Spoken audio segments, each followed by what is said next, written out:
Boom! What is up, everybody? Welcome back to Mount Mograph. As always, my name's Matt, and in today's video we have Summit 64 Quick Render Clouds. So this is something that we're going to use Cinema 4D to build, and basically this is going to be a way to build something like a cloud fly through or add that extra touch of realism to your renders without taking the hit on render time. So sometimes you can use something like thinking particles or other particle programs, and your render times just get cranked way up there until they're almost not worth putting in your projects. So I'm going to show you a cool little technique to make clouds, and actually you can use this technique to add tons of stuff to your projects in a really unexpected and easy way. So this is going to be Summit 64 Quick Render Clouds. Let's jump into it. So surprisingly, the first step is not going to be jumping into Cinema 4D.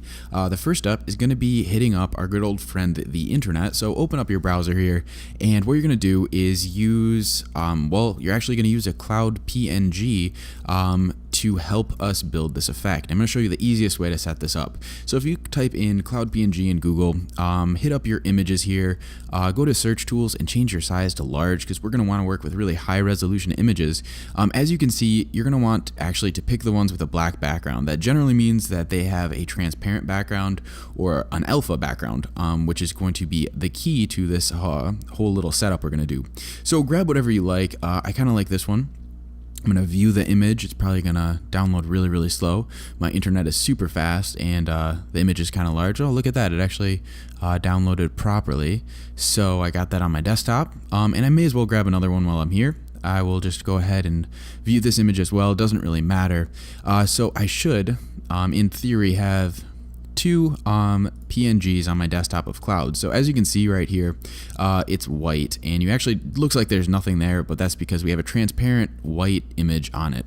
So I'm going to go ahead and name this maybe Cloud 1, and I will name this one Cloud 2. So once we have our two clouds named properly, we're going to go ahead and jump back into Cinema 4D. So this is something that you could generally, or not generally, you could normally use something like projection mapping, but I've had bad luck with that, setting this effect up. So I came up with a cool little workaround that seems so incredibly easy that you guys will probably laugh at it, but I promise that it works well. So grab one of your images, and actually if you use your Finder or in Windows your information, you can see that the dimensions pop up here. So what we're going to do is create a plane object. So up in your primitives, grab a plane object, and you're going to change your width and height to match the dimensions down here. So we can literally just line up this picture exactly what we need. So I'm going to do 3109. If you don't have the same images as me, don't worry about it. Just use whatever your numbers are. So 1696, and there we go. We got this giant plane. And so the trick here is going to be to create a new material. So double click in your material manager or editor, and what we're going to do is click onto our color and just drag your cloud PNG, the first one, into your texture, and then just click no. And as you can see, it looks like nothing has happened other than put this PNG onto our material. So when you drop this on your object and render it, you're just going to have pretty much an untextured plane, which is no good. So I am using R16, so I'm going to actually turn off reflectance. If you have R15 or anything else, just turn off the specular channel that is on by default, and actually click your alpha channel and check that on, and drag your PNG into the texture here. Now since this is a PNG, it's going to have the black background or the transparent background, and also the white portion of the image since it's a cloud. So I'm going to say no once again. And as you can see, we're using the black portion to cut out the white portion of our image. So we now have, if I do a quick preview, we have this cloud in no time at all. That's just actually in our 3D project. Obviously it's a flat plane. I'm going to show you a couple techniques to kind of fake making this object look bigger than it is and look three-dimensional. So let's go ahead and actually load our other cloud in here. So just select it, and we're going to take a peek at our dimensions once again and create a new plane. So the dimensions here are going to be 3033 by 1640, at least for me. And I'm going to drop the cloud PNG into a new material onto the color, turn off my reflectance. So cloud PNG on the texture of the color, click no, go to your alpha, go ahead and put the cloud 2 PNG in the texture there, click no, and drop this guy onto our second plane. So I'm going to go ahead and name this. If I press the right buttons, plane 1 is going to be cloud 1, and plane 2 or plane point 1 is going to be cloud 2. So now that I have those together, I'm going to go ahead and snap this full screen again. And if I go and put these side by side, we have these really great looking clouds. I'll show you how to fix that little image. We have these really great looking clouds inside our 3D application. So how is this going to be helpful? Well, when you have a 3D environment, you want to add that extra depth, especially if you're doing or trying to do a realistic render. And if you want things to kind of react with the environment or have a parallax movement or something like that, it's nice to have real objects. So I used to use thinking particles to make clouds, and honestly, the render time started to get absurd. So this was something I came up with. Once again, it seems incredibly easy, but I'm going to walk you through a couple little steps that will be helpful. So if you grab either one of these clouds or planes and right-click it, Cinema 4D tags, and go down to your what do you want here? You want your look at camera option. So click that, and it's going to look like it disappears, but it's actually flat facing the camera.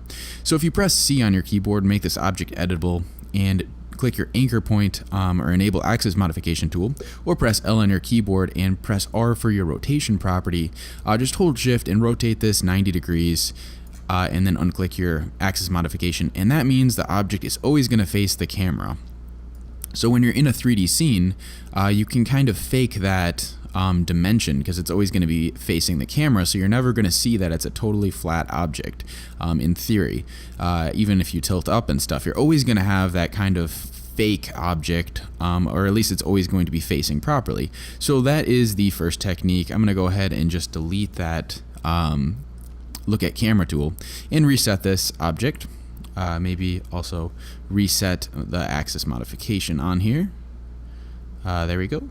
And I'll do the PSR update so it snaps back to the middle, and I now have these two side-by-side images. So as you can see, these two images are on the same exact plane, and we're having this weird intersection issue. So I'll show you how to fix that.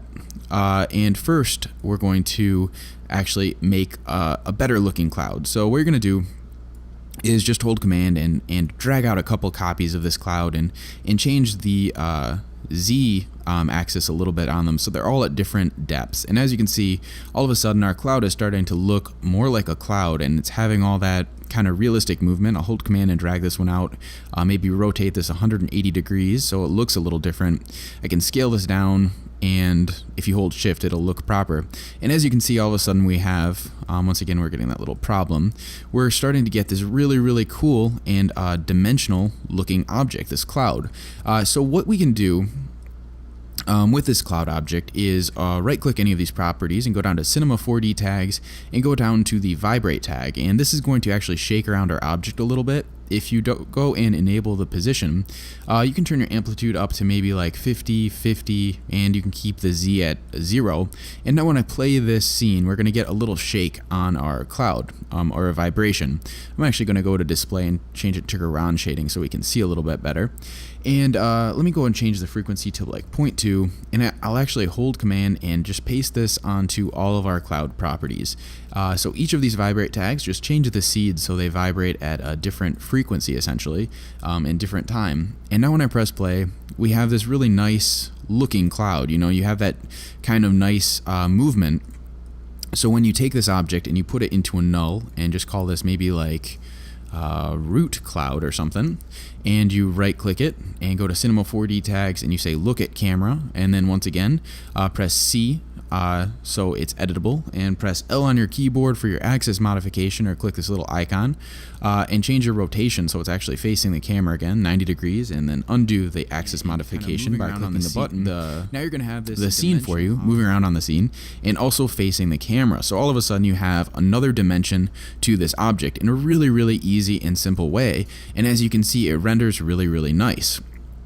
So as you can see, when we're looking at this, we kind of have this weird some weirdness going on. If you look closely, you'll see that there's actually some shadows, and in a way, if you look closely, you'll see that the shadows are actually kind of these square objects, and that is because our planes, as you can see, are actually casting a shadow on our other clouds. So in order to fix this, you're going to right click, go to Cinema 4D tags, go down to compositing, and we're going to go to our tag properties and unclick cast shadows, receive shadows, check on compositing background, and uncheck scene by rays. And then we're going to right click our tag and go down to copy tag to children, and then just do Command R to preview this again, and you'll notice that our nasty square shadow is actually gone. And this is just changing the properties so that these planes are unable to cast a shadow on the other objects, and they're also not accepting the shadows from them if they are casting anything. So you're back to having that realistic looking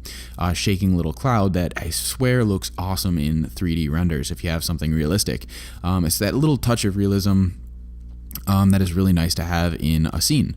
So let's go ahead and jump to something also that's pretty cool. We're going to do the cloud fly through, once again using super simple techniques to get this cool look. So if you go into your primitives and grab a cone object, just rotate it a little bit, 90 degrees here, and scale it up, no problem at all. And let's make this a little bit bigger.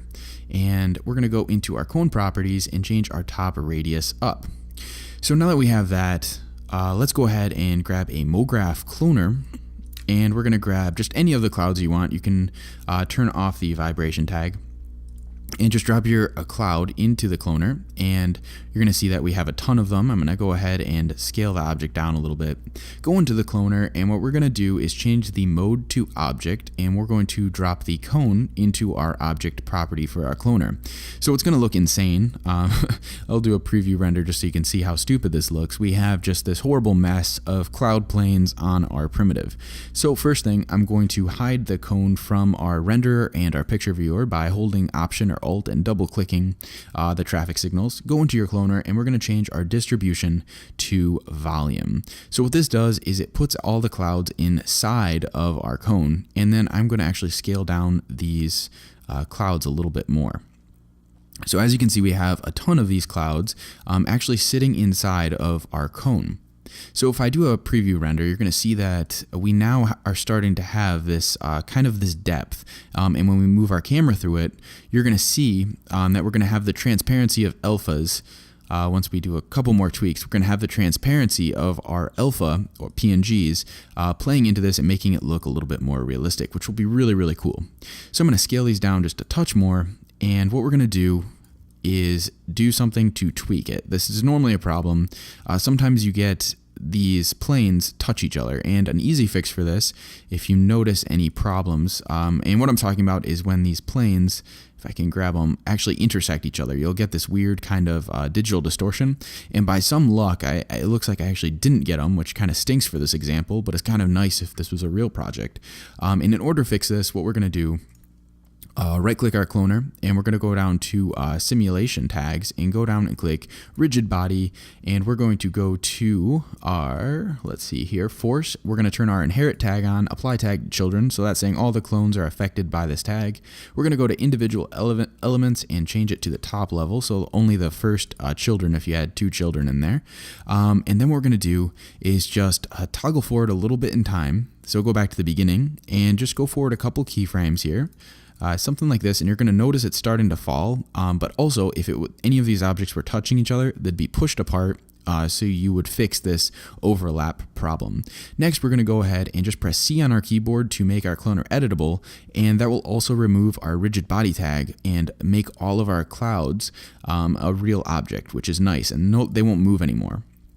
So we've now fixed our digital distortion problem.